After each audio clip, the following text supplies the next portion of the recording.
Hello दोस्तों, तो स्वागत है इस प्यारे से यूट्यूब चैनल बीपी एग्ज़ाम गुरु में। तो कैसे हैं आप लोग? उम्मीद करता हूं कि आप लोग अच्छे ही होंगे। तो आज के सेशन में हम देखने वाले हैं बिहार जी के स्पेशल 2025 रिवीजन क्लास, जो आपके बिहार पुलिस के एग्ज़ामों में पिछले 10 वर्षों से बार बार रिपीट किया जा रहा है। सिर्फ वैसा क्वेश्चन आज की सीरीज में हम लोग देखेंगे। अगर आप मेरे चैनल पर नए हैं तो चैनल को सब्सक्राइब करके बेल आइकन दबा के घंटी को ऑल कर लीजिएगा कि जैसे ही अगला वीडियो अपलोडेड हो तो सबसे पहले आप तक पहुंचे। मेरे यूट्यूब चैनल पर Bihar and Bihar police related video uploaded होते रहते हैं। तो चलिए वीडियो करते हैं स्टार्ट। तो आज का जो हमारा पहला प्रश्न था वो है कि बिहार सरकार पर्यटन हेतु केसरिया बौद्ध स्तूप को विकसित करने का निर्णय किसने लिया? यह कहाँ स्थित है?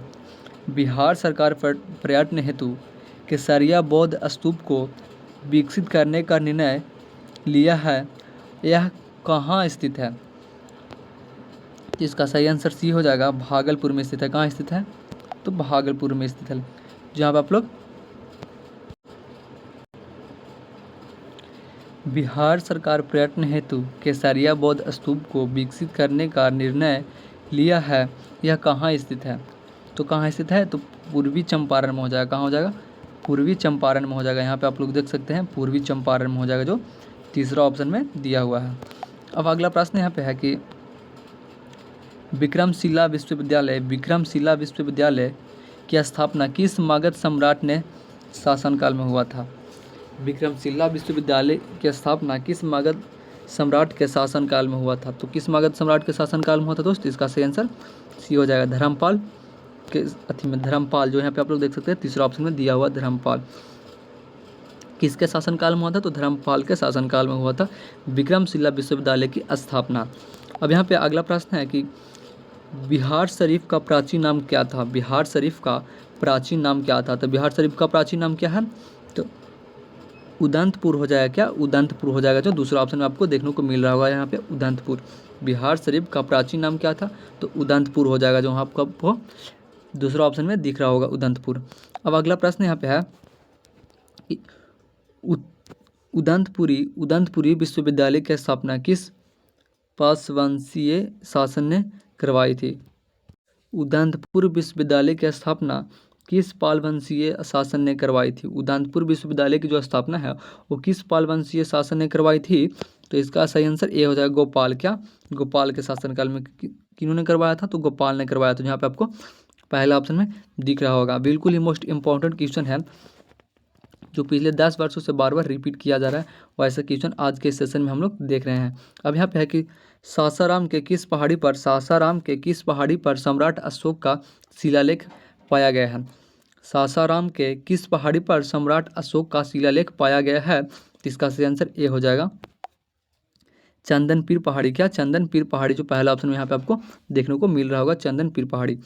सासाराम के किस पहाड़ी पर सम्राट अशोक का शिलालेख पाया गया है? तो चंदनपीर पहाड़ियों पर जो पहला ऑप्शन में आपको देखने को मिल रहा होगा। बिल्कुल ही मोस्ट इंपॉर्टेंट क्वेश्चन है ये। अब यहाँ पे है कि सोनपुर मेला पहली बार कब आयोजित किया गया था? यह भी बहुत ही मोस्ट इंपॉर्टेंट क्वेश्चन है कि सोनपुर मेला जो है वो पहली बार कब आयोजित किया गया था? तो 1850 में। कब? 1850 में, जो पहला ऑप्शन हो जाएगा 1850 में हो जाएगा। अब यहाँ पे अगला प्रश्न है कि धीमंत तथा विठेपाल किस कैला शैली के मूर्तिकार थे? विधान तथा विठपाल किस कला तथा कैला शैली का मूर्तिकार थे? तो इसका सही आंसर सी हो जाएगा, पालकला के। किसका? पालकला के, जो यहाँ पे आप लोग देख सकते हैं, जो तीसरा ऑप्शन में दिख रहा होगा, पालकला के। अब यहाँ पे है अगला प्रश्न की अवांगमुखी कमल का संबंध कैला शैली से है। अवांगमुखी कलम का संबंध कैला शैली से है। तो इसका सही आंसर ए हो जाएगा, मौर्य काल से। किससे दोस्त? तो मौर्य काल से हो जाएगा, जो आपको पहला ऑप्शन में दिख रहा होगा, मौर्य काल। अब यहाँ पे अगला प्रश्न है कि ललित मुद्रा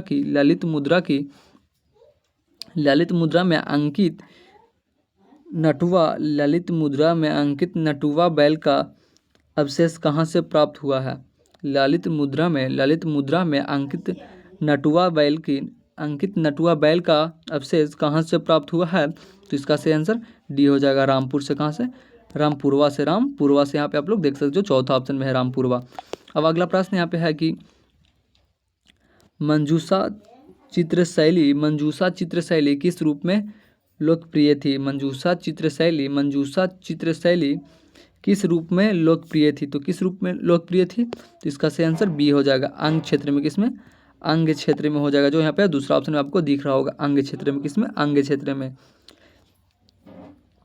अब अगला प्रश्न यहाँ पे है कि एकमात्र नदी जिसका उद्गम स्थल जमुई में है, एकमात्र नदी जिसका उद्गम स्थल जमुई में है, एकमात्र नदी जिसका उद्गम स्थल जमुई में है, तो किसका जमुई में है? तो इसका सही आंसर बी हो जाएगा, अजय का। किसका? अजय, जो आपको दूसरा ऑप्शन में दिख रहा होगा, एकमात्र नदी अजय है जिसका उद्गम स्थल जमुई में है।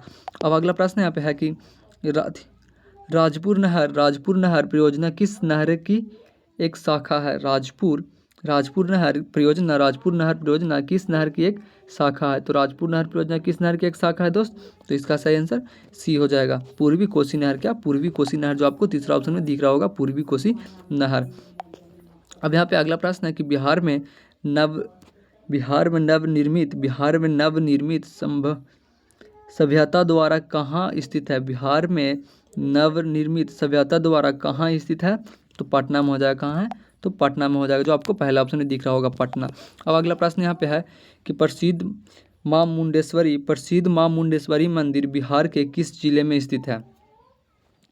प्रसिद्ध माँ मुंडेश्वरी मंदिर जो है वो बिहार के कौन से जिले में स्थित है? तो इसका भी सही आंसर ए हो जाएगा, कैमूर जिला में। कौन सा? कैमूर जिला में स्थित, जो पहला ऑप्शन में आपको दिख रहा होगा, कैमूर जिला। अब अगला प्रश्न यहाँ पे है कि बिहार राष्ट्रभाषा परिषद का गठन बिहार राष्ट्रभाषा परिषद की गठन कब किया गया था? तो बिहार राष्ट्रभाषा परिषद की गठन कब किया गया था? तो 1950 में किया गया था, जहाँ पर आपको तीसरा ऑप्शन में दिख रहा होगा, 1950 में किया गया था। बिहार राष्ट्रभाषा परिषद का गठन कब किया गया था? तो 1950 में, जो आपको यहाँ पे तीसरा ऑप्शन में दिख रहा होगा। अब अगला प्रश्न है कि बिहार के औद्योगिक प्रोत्साहन नीति को कब लागू किया गया? बिहार के औद्योगिक प्रोत्साहन नीति को कब लागू किया गया? तो इसका सही आंसर ए हो जाएगा, 2011 में। कब लागू किया गया? 2011 में किया गया, जो आपको पहला ऑप्शन में यहाँ पे दिख रहा होगा। बिहार के औद्योगिक प्रोत्साहन नीति को कब लागू किया गया? तो 2011 में किया गया था, जो आपको पहला ऑप्शन में दिख रहा होगा, 2011 में किया गया था। अब अगला प्रश्न है यहाँ पे कि हाल ही में एक घोषणा के अनुसार बिहार का पहला बैडमिंटन अकादमी कहाँ स्थापित किया गया था? तो कहाँ स्थापित किया गया था? तो भागलपुर में किया गया था। कहाँ? भागलपुर में किया गया था, जो दूसरा ऑप्शन में आपको दिख रहा होगा। आपने अगर अब तक मेरे चैनल को सब्सक्राइब नहीं किया तो प्लीज़ चैनल को सब्सक्राइब करके बेल आइकन को दबा के घंटी को ऑल कर लीजिएगा, कि जैसे अगला वीडियो अपलोड हो तो सबसे पहले आप तक पहुँचे। अब यहाँ पे है कि बिहार के किस जिले में राज्य का पहला क्लाइमेट चेंज लर्निंग लैब खोला गया है? बिहार के किस जिले में राज्य का पहला क्लाइमेट चेंज लर्निंग लैब खोला गया है? तो इसका सही आंसर ये हो जाएगा, पटना में खोला गया है। कहाँ खोला गया है दोस्तों? तो पटना में खोला गया है, जो पहला ऑप्शन में आपको दिख रहा होगा, पटना।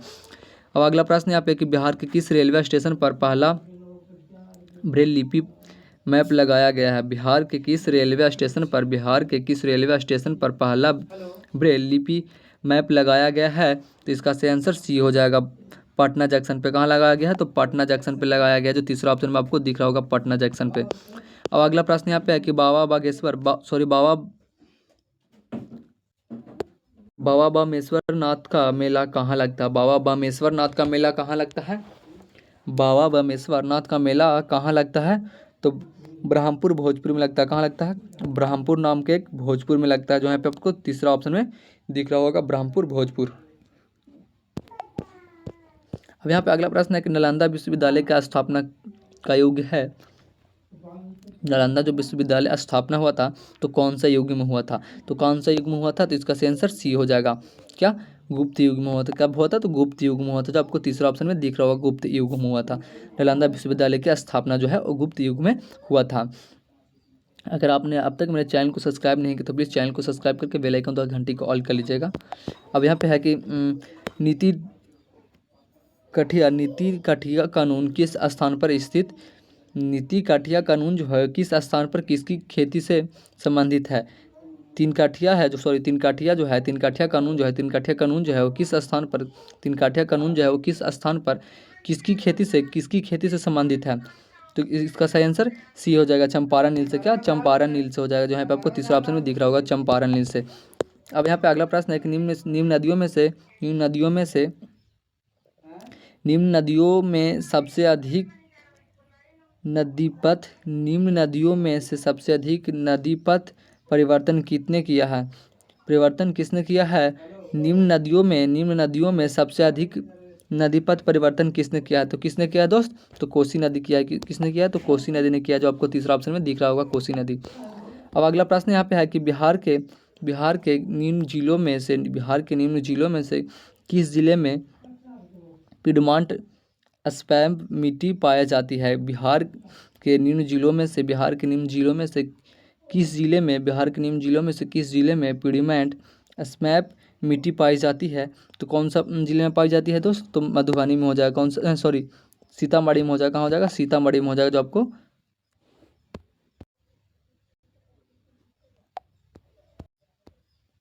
पश्चिमी चंपारण में हो जाएगा। बिहार के निम्न जिलों में से किस जिले में पिडमांट स्पैम मिट्टी पाई जाती है। तो पश्चिमी चंपारण में हो जाएगा, जो आपको तीसरा ऑप्शन में यहाँ पे दिख रहा होगा। तो तीसरा ऑप्शन में आपको दिख रहा है। अब यहाँ पे कि हाल ही में बिहार के किस जिले में राज्य के 11वें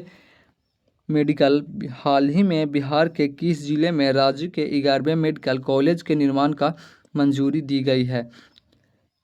हाल ही में बिहार के किस जिले में राज्य के 11वें मेडिकल कॉलेज का निर्माण को मंजूरी दी गई है। तो इसका सही आंसर डी हो जाएगा।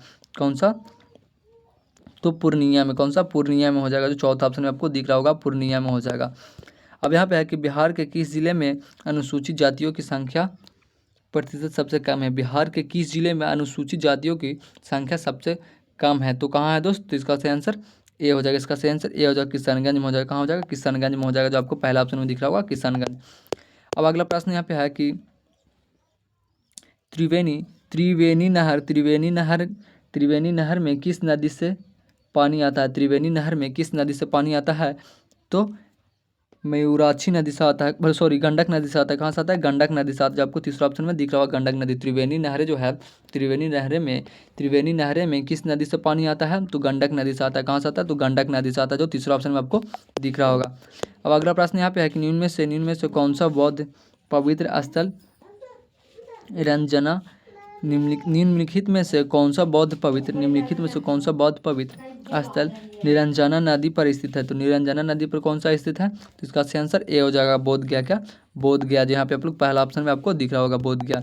अब अगला प्रश्न यहाँ पे है कि मगध की राजधानी कौन सी थी। तो मगध की राजधानी कौन सी थी। इसका सही आंसर सी हो जाएगा, ग्रीविज हो जाएगा। क्या, ग्रीविज हो जाएगा, गिरिब्राज हो जाएगा, जो राजगिरी गिरिब्राज हो जाएगा, जो आपको तीसरा ऑप्शन में दिख रहा होगा। अब अगला प्रश्न यहाँ पे है कि कुंवर सिंह ने किस जिले में सर्वप्रथम अंग्रेजों का खिताब पटल किया था। कुंवर सिंह ने किस जिले में सर्वप्रथम अंग्रेजों को खिताब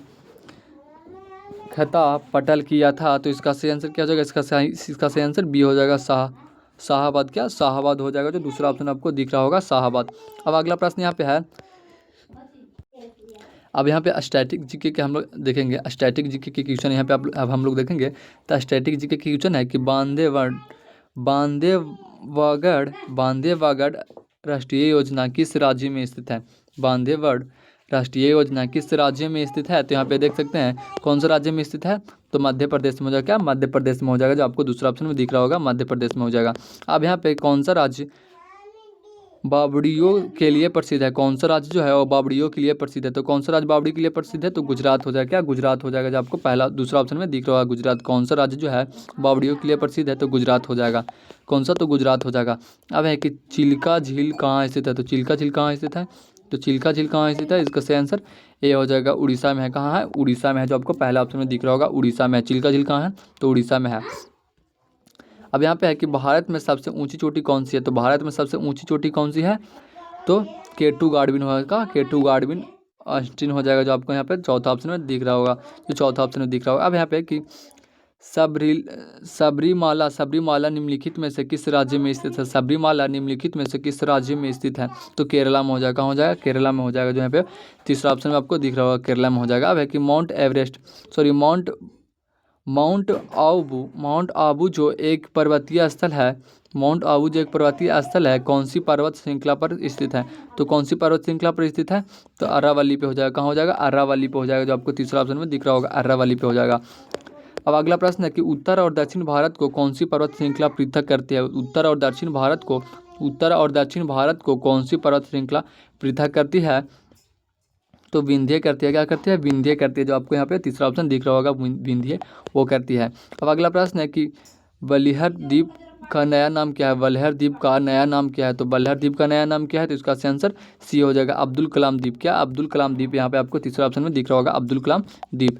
अब अगला प्रश्न है कि नक्शे के अध्ययन को क्या कहा जाता है, नक्शे के अध्ययन को क्या कहा जाता है, तो नक्शे के अध्ययन को क्या कहा जाता है, तो कार्टोग्राफी कहा जाता है, कार्टोग्राफी कहा जाता है, जो आपको चौथा ऑप्शन में दिख रहा होगा, कार्टोग्राफी कहा जाता है। नक्शे के अध्ययन को क्या कहा जाता है, तो कार्टोग्राफी कहा जाता है, जो आपको चौथा ऑप्शन में दिख रहा है।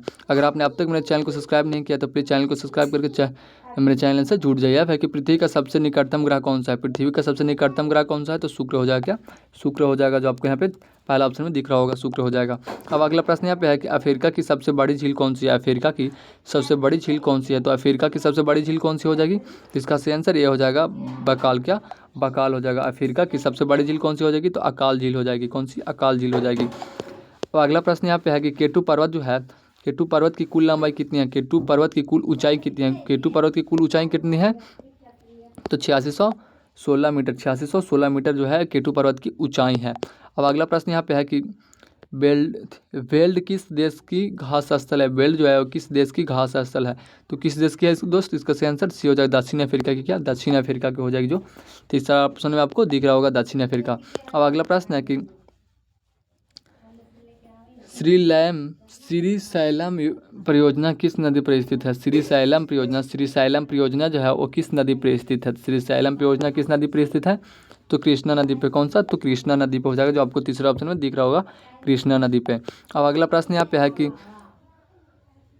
खमसीन गर्म हवा किस जगह बहती है, खमसीन गर्म हवा किस जगह बहती है, तो मिस्र में बहती है, कहाँ बहती है, तो मिस्र में बहती है, मिस्रत में बहती है, जो आपको पहला ऑप्शन में दिख रहा होगा।